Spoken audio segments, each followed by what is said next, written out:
अस्सलामुअलैकुम नाजरीन। आज हमारे साथ डिगी वाली सरकार मौजूद हैं। आज हमने इनका एक इंटरव्यू किया है, तो आपको ये उम्मीद है कि पसंद आएगा। चलते हैं बगैर किसी तखीर के डायरेक्ट इंटरव्यू की तरफ। तो क्या हाल है जी आपके डिगी वाली सरकार? मैं ठीक हूँ अल्हम्दुलिल्लाह। मैं ठीक हूँ, आप सुनाए ठीक है? हाँ जी, अल्हम्दुलिल्लाह ठीक हूँ। कुछ सवाल आते हैं आपसे, अगर आपको नागवार ना गुजरे तो आपकी जी जी कारकर्दगी के जी, बारे में जरूर पूछना जरूर है। पूछें, जरूर पूछें। आपका हक क्या है? अच्छा, पहले तो सबसे पहले आप ये बताएं कि आपने जब वजीर आला चुनने का वक्त आया तो अपने बेटे को ही सिलेक्ट किया। कोई आपकी पार्टी में कोई और काबिल बंदा नहीं है जिसको आप वजीर आला के लिए सिलेक्ट करते? मतलब 70 साल हो गए हैं, 35 साल आपने पहले भी हुकूमत की हुई है, कोई ऐसा बंदा नहीं है अपने खानदान के अलावा जिसको आप इतने ओहदे के लिए सिलेक्ट कर सके? जी देखिए, आपने इतना इतना लंबा जो है ना सवाल पूछा है। अब आप मेरी बात गौर से सुनेंगे। पहली बात तो ये है कि बिल्कुल हमारी पार्टी में काबिल बंदे बहुत सारे हैं, ठीक है। उसकी वजह ये नहीं है कि मैंने अपने बेटे को वजीर आला से सिलेक्ट इसलिए किया कि वही काबिल था, नहीं। काबिल लोग और भी बहुत हैं, ठीक है। लेकिन मसला ये है कि आपको पता है ना कि वो मेरे बेटे की उंगली जो है ना वो टेढ़ी है।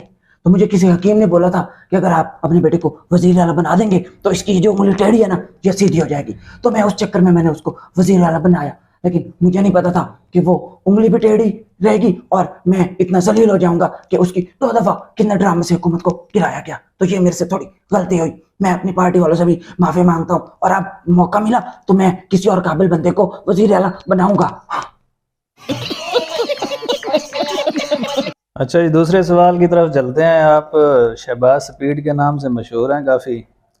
तो आप तो गुर्बत ख़त्म करने आए थे, लेकिन ये जो डॉलर को स्पीड लगी है उसकी क्या वजह बनी है? देखें भाई, मेरी बात सुने, गौर से सुने। यहाँ पे पाकिस्तान में 22 करोड़ का ये मुल्क है। मेरे मुताबिक हर इंसान की हर चीज की इज्जत है। तो आपको क्या लगता है कि डॉलर की इज्जत नहीं होनी चाहिए?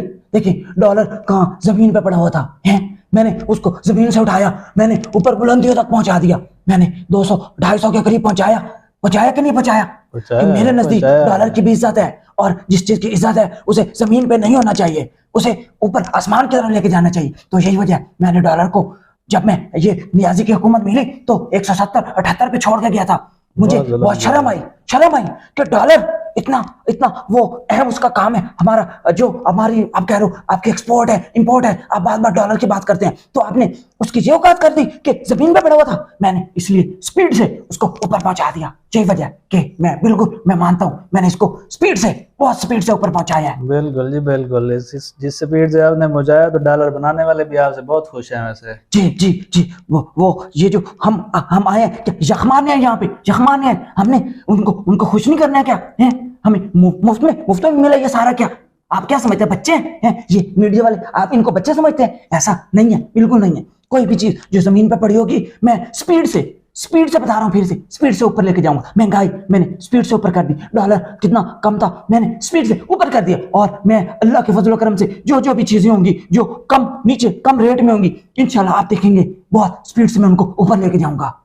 मान लेते हैं आपकी बात। वैसे कोई चीज़ ऐसी बची तो नहीं है जिसके लिए अभी स्पीड की ज़रूरत हो? आपने तकरीबन हर चीज़ को तो स्पीड लगा दिया है। नहीं नहीं नहीं, आप गलत कह रहे हैं। ये मैं मीडिया के सामने बिल्कुल खुल के कह रहा हूँ कि ये साफ, ये जो सवाल पूछ रहे हैं बहुत गलत है। आप आज भी नमक का रेट जाके पूछे बाजार में, आपको सस्ते दामों नमक मिलेगा। लेकिन मैं कोशिश करूंगा कि उसको भी स्पीड लगा दो। टाटा गुड बाय गया।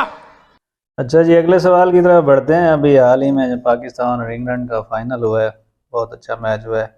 ये बताएं, आपका जो मफरूर भाई है लंदन बैठा हुआ, उसने किसको सपोर्ट किया है? भाई देखें, ये बहुत ज़रूरी सवाल था और अच्छी बात है आपने पूछ लिया है। मुझे एक चीज़ बताएं, एक बंदा जो जिसका जिसका घर लंदन में है, जिसके जिसके बच्चे लंदन में है, जिसका इलाज जो है वो लंदन में है, जो जो शॉपिंग लंदन में करता है, तो वो पाकिस्तान को क्यों सपोर्ट करेगा? ठीक है ना। पाकिस्तान ने दिया क्या उस मेरे बड़े भाई को? सिर्फ हुकूमत करने के अलावा। जब भी हुकूमत करनी होती है तो पाकिस्तान कहता है आए जी आप हुकूमत कर लें। उसके अलावा पाकिस्तान में क्या दिया है? मेरे भाई का सब कुछ तो लंदन में है, तो ऑब्वियसली वो इंग्लैंड को सपोर्ट करेगा। और बिल्कुल उसने इंग्लैंड को सपोर्ट किया और वो बहुत खुश थे बहुत। मैं आपको बता नहीं सकता, वो झूम रहे थे, तब डांस कर रहे थे। तो इसमें कोई शक नहीं होना चाहिए। पाकिस्तान सिर्फ उनको हुकूमत करने देता है, बाकी तो सारा कुछ वो इवन जब हुकूमत कर रहा होता है तो ये भी आप देखिए पाकिस्तान की नाइंसाफी कि वो जो ईद की छुट्टियां होती हैं वो भी पाकिस्तान वाले उनको वहां पाकिस्तान में नहीं करने देते। उन्हें ईद की छुट्टियां भी वजीर आजम होते हुए वो ईद की छुट्टियां लंदन में आके करते हैं, इलाज अपना लंदन में करवाते हैं, उनके फ्लैट्स सारा कुछ लंदन में है, उनकी अब बेटी भी लंदन में आ गई है और उनके जो बेटे वो तो पहले से पाकिस्तान को जवाब देनी है क्योंकि वो बरतानवी शहरी हैं, तो इसलिए ऑब्वियसली वो लंदन को सपोर्ट कर रहे हैं। कौन है ये लोग, कहां से आते हैं ये? चलें अगले सवाल की तरफ चलते हैं। आप हुकूमत के आने के बाद तकरीबन 6 महीने हो चुके हैं, बहुत सारे कारनामे भी किए हैं, अपने कारनामे ज़रा गिनवाएं।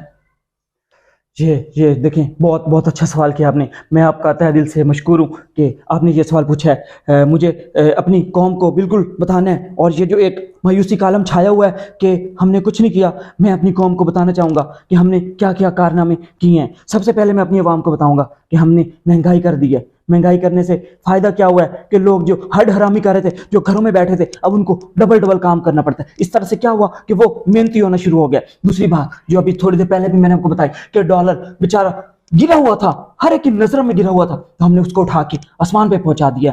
हमारा कारनामा ये भी है। इसके अलावा देखें, हमने नैब को इतना मजबूत कर दिया, इतना मजबूत कर दिया कि जितने भी बेगुनाह वो कैदी थे, जो जिन बेचारों पे मुकदमे थे, सबको बरी कर दिया क्योंकि नैब मजबूत हो गया। हमने पुलिस को मजबूत किया। देखिए वो पागल सा इंसान फिर है, वो अपनी मर्जी से मुकदमा भी नहीं दर्ज करा सकता। इतना हमने पुलिस को मजबूत कर दिया कि इतनी ताकतवर हो गया पुलिस कि वो जो कोई वजीर आजम भी होगा ना साहब का, तो उसकी भी FIR नहीं काटेंगे। इसका मतलब पुलिस बहुत मजबूत हो गई है। ठीक है, इसके अलावा अगर आप बात करें, ये जो खजाना इतना ज्यादा छोड़ के गया था ये नियाजी, ये छोड़ के गया था ना खजाना, मैंने उसको आधे से भी कम कर दिया। क्यों? क्योंकि अवाम को पता चलना चाहिए कि भाई हमारा खजाना खाली होता जा रहा है, तो हम उठ खड़े हों, अब हम मिलके इस मुल्क को जो है ना चलाएंगे। तो मेरी आप सबसे रिक्वेस्ट है कि ये जो सारे मैंने कारनामे किए, मैंने आप लोगों की बेहतरी के लिए किए हैं, ठीक है ना। और आप भी अवाम को ये मैसेज दिया करें, जब आप टॉक शोज करते हैं तो उनको बताया करें कि ये काम हमने इसलिए किए हैं ताकि अवाम को उनके पैरों पे खड़ा किया जाए, उनको मेहनत कश बनाया जाए, और इंशाल्लाह वो दिन दूर नहीं जब हम जर्मनी, फ्रांस और कतर वगैरह को क्रॉस कर जाएंगे। अच्छा जी डिकी साहब, आपका बहुत बहुत शुक्रिया, इतने कीमती वक्त में से आपने हमें वक्त दिया है, हम आपके तहे दिल से मशकूर हैं।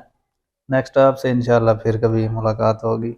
ठीक है जी, ठीक है, बहुत शुक्रिया, आपका भी बहुत शुक्रिया। वैसे तो मेरी ये घर में भी मेरे बच्चे भी नहीं सुनते हैं, तो आपका मैं दिल से शुक्रगुजार हूँ कि आपने मेरा इंटरव्यू किया और ये सारी आवाम के सामने पब्लिक करेंगे। आपका बहुत बहुत शुक्रिया। ठीक है जी, अल्लाह हाफिज़। अल्लाह हाफिज़, अल्लाह हाफिज़।